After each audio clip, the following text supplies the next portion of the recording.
অভিজিৎ গঙ্গোপাধ্যায় অবসরপ্রাপ্ত বিচারপতি অবশ্যই, এবং তিনি বলে দিলেন যে তিনি যোগ দিচ্ছেন 7ই মার্চ, এবং 7ই মার্চ যোগ দেওয়ার পর কি বিজেপিতে লড়বেন, বিজেপি থেকে লড়বেন লোকসভায়, সেটা অবশ্য দলের ওপরেই ছেড়ে দিলেন, বিজেপির ওপরেই ছেড়ে দিলেন। কি বললেন আজকে বাড়িতে বসে, দেখুন। ঘোষণা আমি যেটা করতে চাই সেটা হচ্ছে যে আমি ভারতীয় জনতা পার্টিতে যোগ দিচ্ছি এবং এই যোগদানটা আমি শীঘ্রই করব, সম্ভবত 7 তারিখে। কোন সিট থেকে আমি লড়াই করব সে সম্বন্ধে সিদ্ধান্ত নেবেন বিজেপির ওপর মহলে যে ইলেকশন কমিটি আছেন তারা। এ বিষয়ে আমার এখনো পর্যন্ত কিছু জানা নেই এবং তাদের সিদ্ধান্ত যা হবে সে আমি টিকিট পাই বা না পাই, লড়ি বা না লড়ি, আমি বিজেপিতে আপাতত জয়েন করছি। কিন্তু বিজেপির যে কর্মসূচি তাকে রূপায়ণ। বিজেপিতে কেন, বিজেপিতে কেন, সিপিআইএম এ কেন, কংগ্রেসে কেন নয়, সিপিআইএম এ কেন নয়, তারও ব্যাখ্যা দিলেন অবসরপ্রাপ্ত বিচারপতি। দেখুন। বিজেপি একমাত্র সর্বভারতীয় পার্টি যারা তৃণমূলের মতো একটা দুষ্কৃতী দলের বিরুদ্ধে লড়ছে। সেই জন্য দুর্নীতিমুক্ত দল কি দল নয় সে আমার মনে করার কথা নয়। আমি যদি কোনো দায়িত্ব পাই সেই দলে, আমি অবশ্যই যে কাজটা করব সেটা দুর্নীতিমুক্ত করার কাজ। আমার সঙ্গে অন্য দলের কোনো মিলমিশ হলো না। তার কারণ হচ্ছে, যেমন ধরুন সিপিআইএম, আমি যেতে পারতাম, কিন্তু আমি ঈশ্বরে বিশ্বাস করি, উপরওয়ালায় বিশ্বাস করি, আমি ধর্মে বিশ্বাস করি, আমি ধর্ম পালন করি। তারা তো সেগুলো করে না, হয়তো ভেতরে ভেতরে করে, বাইরে বলে না আমরা করি না।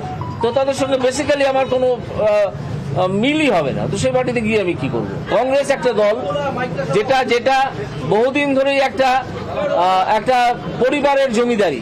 এই দলটা একটা রাজনৈতিক জমিদারির দল, একটা পারিবারিক জমিদারি। সুতরাং এই দলে যাওয়ার কোনো প্রশ্নই ওঠে না। তৃণমূল কংগ্রেসের মুখপাত্র শান্তনু সেন আমার সঙ্গে আছেন। শান্তনুবাবু, শুধু এটাই কারণ নয় যে বিজেপি হচ্ছে একমাত্র জাতীয় দল, সিপিআইএম ঈশ্বরে বিশ্বাস করে না, কিন্তু উনি ঈশ্বরে বিশ্বাস করেন, কংগ্রেস হচ্ছে পরিবারের জমিদারি একটা, শুধু এ কারণে নয়, আপনাদের মতো মুখপাত্ররা দিনভর গালাগাল করে গেছেন, অপমান করে গেছেন, সেই অপমানের জবাব দিতে, এবং আপনারা অনেকটা অনুপ্রেরণা তাঁরও। দেখুন কি বললেন, তারপরে আপনার কাছে আসছি। শাসক দলের তরফ থেকে আক্রমণ করা হয়েছিল, অপমানজনক কথাবার্তা বলা হয়েছিল।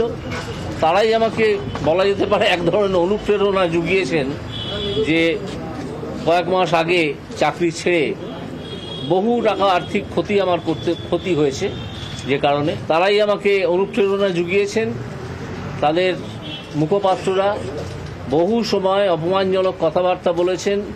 তারা জানেনই না, কোনো শিক্ষা দীক্ষাও তাদের আসে বলে মনে হয়নি কখনো, যে জুডিশিয়ারির বিরুদ্ধে এইভাবে কথা বলা যায় না। একটা জাজমেন্টের বিরুদ্ধে অবশ্যই কথা বলা যায়, তার জন্য অ্যাপিল ফোরাম আছে, তার উপরে সুপ্রিম কোর্ট আছে। তারা তো সেখানে গেছেনই, পাশাপাশি তারা জজকে উদ্দেশ্য করে গালাগাল করেছেন। কেন না, তাদের দুষ্কৃতকারীদের, তাদের দলের, তাদের সব কেলেঙ্কারিগুলো ফাঁস হয়ে যাচ্ছিল। বড় বড় দুষ্কৃতী যারা মন্ত্রীর ছদ্মবেশে, অন্যান্য আমলার ছদ্মবেশে লুকিয়েছিলেন, তারা আপাতত জেলে আছেন, গড়াগড়ি খাচ্ছেন, না 5 স্টার ফ্যাসিলিটিতে আছেন সেটা আমি এখনো জানি না। এর সঙ্গে একটু জুড়ে দিই, আপনার তো আপনাদের শিক্ষা দীক্ষা নিয়েও একটা সমস্যা আছে বললেন, আর তার সঙ্গে বললেন তৃণমূল হচ্ছে চোরের দল, দুর্বৃত্তদের দল, দুষ্কৃতীদের দল। এবার বলুন। আমি অনেকটা শুনলাম, আমি যতটা বলবো ততক্ষণ কিন্তু আমায় বলতে দিন। অবশ্যই। আমি প্রথমেই বলবো, অভিজিৎ গঙ্গোপাধ্যায়ের নামটা ভারতবর্ষের আইন ব্যবস্থায় যতদিন থাকবে অত্যন্ত ঘৃণার সাথে, নিন্দার সাথে গৃহীত হবে। তিনি আজকে যে দাম্ভিকতা এবং ঔদ্ধত্যের পরিচয় দিলেন তার বক্তব্য আমি শুনেছি। তিনি শিক্ষা দীক্ষা নিয়ে কথা বলছেন, তিনি কিভাবে আপব্রিঙ্গিং হয়েছে সেই ধরনের কথাবার্তা বলছেন। আমার প্রশ্ন, তার আপব্রিঙ্গিং কিভাবে হয়েছে? তিনি বলছেন তৃণমূলের নেতারা কোন পরিবার থেকে এসছে, কত দাম্ভিকতার পরিচয়, তারা তিনি কোন পরিবার থেকে এসছেন, সেই পরিবার কি তাকে শুধু সুবিধাবাদী হওয়া শিখিয়েছে? তিনি যেভাবে বিচার ব্যবস্থার ধারক বাহক হয়ে গণতন্ত্রের এই স্তম্ভকে দীর্ঘদিন ধরে কালিমালিপ্ত করে গেছেন, তিনি যেভাবে বিচার ব্যবস্থার ধারক বাহক হয়ে রাজ্যের শাসক দলের বিরুদ্ধে, শাসক দলের নেত্রী, শাসক দলের সর্বভারতীয় সাধারণ সম্পাদক, শাসক দলের মুখপাত্রদের বিরুদ্ধে কুরুচিকর মন্তব্য করেছেন, কখনো তাদের লাইসেন্স কেড়ে দেওয়া, কখনো তাদের ঢাক পিটিয়ে বিসর্জন দেওয়া থেকে শুরু করে বিভিন্ন ধরনের মন্তব্য করেছেন। তিনি প্রকাশ্যে যে কেসের তদন্ত করছেন, বিচার করছেন, যেই কেসের ব্যাপারে মিডিয়ার সামনে বাইট দিয়েছেন, আর কোন নীতি আছে? তিনি তো কদিন আগেও বলেছেন বিকাশ ভট্টাচার্যের পায়ের তলায় বসে তিনি আইন শিখেছেন। কিছুদিন আগে তো কান্তি গাঙ্গুলি বিকাশ ভট্টাচার্যের সাথে তিনি মঞ্চ শেয়ার করেছেন। আজকে তিনি বলছেন তিনি সিপিএম এ যেতে পারবেন না। আজকে তিনি বলছেন তিনি কংগ্রেসে যাবেন না, কংগ্রেস পরিবারবাদের দল। তাহলে বিজেপিতে কি অবস্থা? অমিত শাহের ছেলে জয় শাহ কদিন ক্রিকেট খেলেছে? আজকে ভারতী পাওয়ার থেকে, নির্মলা সীতারামাইয়া থেকে, রাজনাথ সিং থেকে, জ্যোতিরাদিত্য সিন্ধিয়া থেকে, জনম খানের মন্ত্রী, তারা পরিবারবাদে যুক্ত। তিনি কি জানেন না? তিনি বলছেন যে বিজেপি দলের করাপশনে যুক্ত কিনা, যে আমার জানার কথা নয়।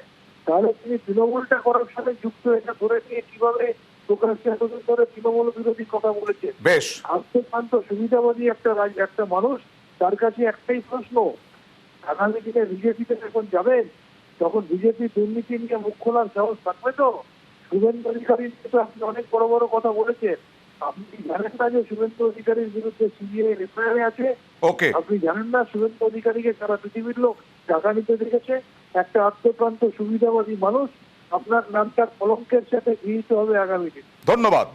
আর অবশ্যই কংগ্রেস, সিপিআইএম তাদের বিরুদ্ধেও তো আক্রমণ করেছেন অবসরপ্রাপ্ত বিচারপতি অভিজিৎ গঙ্গোপাধ্যায়। তাদেরও আমরা রিয়াকশন নেব। তবে আমার সঙ্গে রয়েছেন আমার সহকর্মী সান্নি।